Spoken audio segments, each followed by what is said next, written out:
DPS channel. Bareilly पहुंचे शिवपाल यादव का भाजपा पर बड़ा हमला। शिवपाल सिंह यादव ने कहा, गत 20 नवंबर को हुए उपचुनाव में जमकर भाजपा ने गुंडई की। जिलाधिकारी कर रहे आदेश, एसएसपी ने डलवाए भाजपा को वोट। जिलाधिकारी ने भी नहीं रखी निष्पक्षता। सत्ता में आने के बाद बनाएंगे अधिकारियों की लिस्ट। बनेगी, बीजेपी को सपोर्ट करने वाले अधिकारियों की लिस्ट बनाएंगे। सपा के वोटरों को नहीं पहुंचने दिया पोलिंग बूथ पर। आधार कार्ड छीनकर भगा रहे थे वोटरों को। फिर भी उपचुनाव में 5 से 6 सीट सपा के खाते में आएंगी। समाजवादी पार्टी के राष्ट्रीय महासचिव शिवपाल सिंह यादव ने क्या कुछ कहा, ये सुनने के लिए चैनल को सब्सक्राइब करें और बने रहे DPS चैनल के साथ। कल उपचुनाव हुआ था, कितनी सीट पा रहे हैं उसमें? अच्छा देखिए, पहले तो मैं यहाँ शादी समारोह में आए थे, फिर पता चला वीरपाल जी के छोटे भाई का निधन हो गया, तो शोक संवेदना में आए हुए हैं। अब रहा, आपने सवाल कर दिया है चुनाव का। अब देखिए, भारतीय जनता पार्टी के शासनकाल में लोकतंत्र की धज्जियाँ उड़ रही हैं। तो ये देखिए, जिस तरीके से भारतीय जनता पार्टी गलत परंपराएं डाल रही है, इसकी वजह से लोकतंत्र को बहुत खतरा है। फिर तो चुनाव निष्पक्ष होंगे ही नहीं। और देखिए, इस भारतीय जनता पार्टी के लोगों ने शासन प्रशासन के द्वारा, पुलिस के द्वारा आधार कार्ड पहले ही छीन लिए गए, फिर उसके बाद बूथों पर कब्जा किया है, कब्जा करके वोट डलवाए हैं। फिर भी समाजवादी पार्टी और इंडिया गठबंधन ने मुकाबला किया है और कई सीटें हम उसके बावजूद भी जीतेंगे।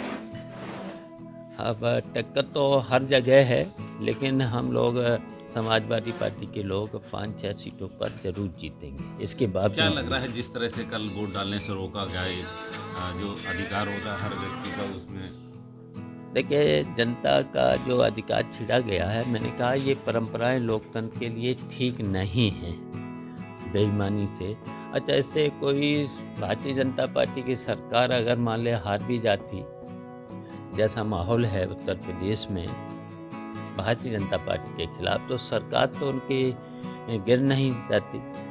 बहुमत था, फिर भी उन्हें देखना चाहिए था, समझाना चाहिए था कि जनता तो उनके लिए अच्छा ही था जब भी चुनाव आने के लिए।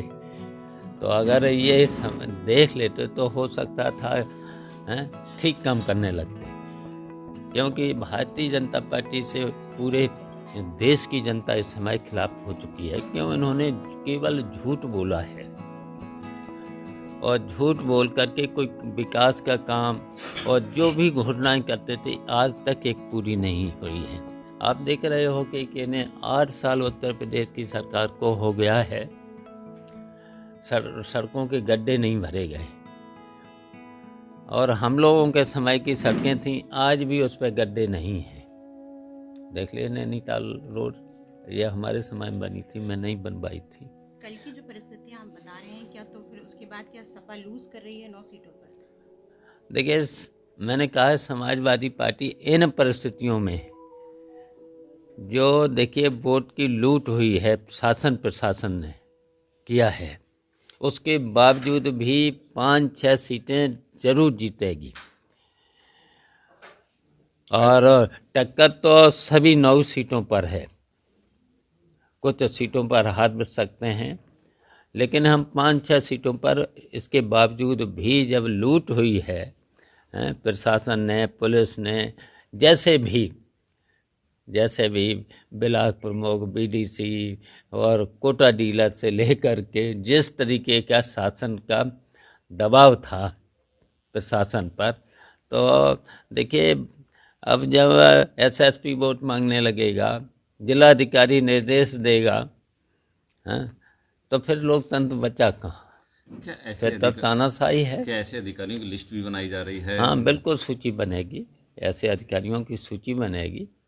ऐसे बेईमानी उनको नहीं। देखिए, वो लोग संविधान की कसम खाते हैं, निष्पक्ष रह के काम करेंगे, तो अब वो तो देखिए संविधान की अवहेलना है।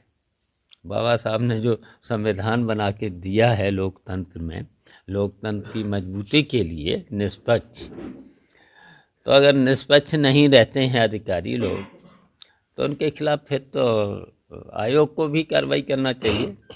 आयोग नहीं करता है तो फिर देखिए फिर न्यायपालिका है, न्यायपालिका भी अगर न्याय नहीं दे पाती है फिर तो जनता ही न्याय देगी। इसमें आने के जब समय आता है तो जनता फिर फैसला कर देती है। तो क्या जब आपकी कभी सरकार आपकी देखिए फैसला तो अभी 2027 में ही हो जाएगा। 2027 में फैसला हो जाएगा। समाजवादी पार्टी उत्तर प्रदेश से भारतीय जनता पार्टी को हरा के भेजेगी। नहीं, क्या ऐसे अधिकारियों को जो अरे हाँ था नीचे कैमरे में भाजपा का कहना है कि वो अयोध्या का बदला जो है करल सीट से लेंगे जी, भाजपा का कहना है कि तो आ जाएगा। अब देर नहीं, अब तो 23 तारीख को रिजल्ट आ जाएगा। रिजल्ट आ जाएगा। अब काहे को, अब तो एक दिन बीच में है। सपा काफी आगे निकल रही होती है, जैसे इंडिया गठबंधन की बात कर लें या सब 2017 की बात कर लें, हर चुनाव में लगता है कि सपा अब आ रही है, लेकिन लास्ट मोमेंट पे ऐसा क्या हो जाता है आपकी पार्टी में जो आप हमेशा लूज कर जाते हैं? देखिए ऐसा तो कहीं नहीं होता है, जो आपने सवाल किया है ऐसा नहीं होता है। हम लोगों ने देखिए घोसी का चुनाव जीता था, हमने मैनपुरी का जीता था चुनाव, तो और देखिए फिर उसके बावजूद भी बेईमानी के साथ साथ हम लोगों ने 2022 का चुनाव तब भी जीता था। तो ऐसा तो नहीं है, लेकिन अब की बार इन्होंने देखिए झूठ बोल बोल करके जनता को गुमराह किया था। अब इनकी पोल खुल चुकी है। महंगाई, बेरोजगारी, भ्रष्टाचार रोक नहीं पा रहे खुलेआम।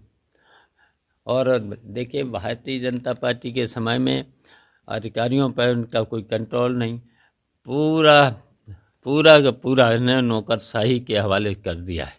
किसी भी कार्यालय में, तहसीलों से लेकर के थानों से लेकर के कोई सरकारी कार्यालय में खुलेआम रिश्वत चल रही है। और शायद भारतीय जनता पार्टी का जो बोल रहे हैं, कोई भी मंत्री ईमानदार नहीं है। अच्छा, गोरखपुर में